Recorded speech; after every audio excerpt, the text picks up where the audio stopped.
ఇప్పుడు బీజీవీ ఎలా ఉంది? జనరల్‌గా ఏంటి అంటే చాలామంది ఈ విషయంలో జనరల్‌గా రీసెంట్ డేస్‌లో అడుగుతా ఉంటారు. కెరియర్ గ్యాప్ వాళ్ళు లేకపోతే ఫ్రెషర్స్ గాని, లేకపోతే సాఫ్ట్‌వేర్ జాబ్ చేసే వాళ్ళకి ఇప్పుడు బీజీవీ ఎలా ఉంది? అసలు ఎప్పుడు మళ్ళీ బీజీవీ చేసేదానికి ఛాన్సెస్ ఉన్నాయి. సో, ఈ వీడియోలో దాని గురించి మాట్లాడుకుందాం. ఇక్కడ ఒక విషయం ఏంటి అంటే చాలా మంది కంగారు పడిపోతా ఉంటారు. ఎస్పెషల్లీ ఎవరైతే కెరియర్ గ్యాప్ అంటే లేని ఎక్స్‌పీరియన్స్ ఉన్నట్టు చూపించుకొని వెళ్తా ఉంటారో వాళ్ళు కంగారు పడుతూ ఉంటారు. So, basically step by step మనం అర్థం చేసుకునే ప్రయత్నం చేద్దాము. సో, జనరల్లీ ఫస్ట్ ఏంటి అంటే ఎప్పుడైనా BGV most of the companies ఇప్పుడు ఉన్న సిట్యుయేషన్‌లో ఆఫర్ లెటర్ రిలీజ్ కాకముందే బీజీవీ చెక్ చేసేసి సో బీజీవీ అన్ని డాక్యుమెంట్స్ అన్ని తీసేసుకుని ఓకే అనుకుంటే తీసేసుకుంటున్నారు. సో అలా కాకుండా ఈ బీజీవీలో కూడా దీనికి సంబంధించి డైరెక్ట్ కంపెనీనే బీజీవీ చేసేది ఒక పద్ధతి. అట్లా కాకుండా థర్డ్ పార్టీ కేవలం బీజీవీ కోసమే ఒక కంపెనీకి మీరు బీజీవీ చేయండి అని చెప్పి ఇస్తూ ఉంటారు. అదొక పద్ధతి. ఇలా కాకుండా డైరెక్ట్ రిక్రూట్మెంట్ కాకుండా థర్డ్ పార్టీ అంటే మన ఎగ్జాంపుల్ ఎక్స్ఎన్ ఎంఎన్సీ కంపెనీకి మనం పనిచేసినప్పటికీ మన పేరోల్ అనేది ఇంకో కంపెనీ పేరు మీద రన్ అవుతూ ఉంటుంది. ఇప్పుడు దీనికి సంబంధించి బీజీవీ ఎవరు చేస్తారంటే పేరోల్ ఎవరైతే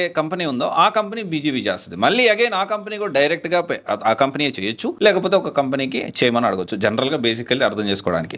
అయితే దీంట్లో చాలా డాక్యుమెంట్స్ అడుగుతూ ఉంటారు. జనరల్ గా మనకి ఇప్పుడున్న సిచ్యువేషన్ లో ఐటీఆర్ అడుగుతారు. ఒకవేళ మనకి పిఎఫ్ లేకపోతే ఐటీఆర్ అడుగుతారు. Okay, offer letter, relieving letter, దీంతో పాటు బ్యాంక్ స్టేట్మెంట్ అడుగుతారు. Most of the times bank statement అనేది 6 months మాత్రమే అడుగుతారు. సో ఒకవేళ డౌట్ వచ్చి మళ్ళీ వెరిఫికేషన్ చేయాలనుకుంటే 1 year 2 years అట్లా అడుగుతారు.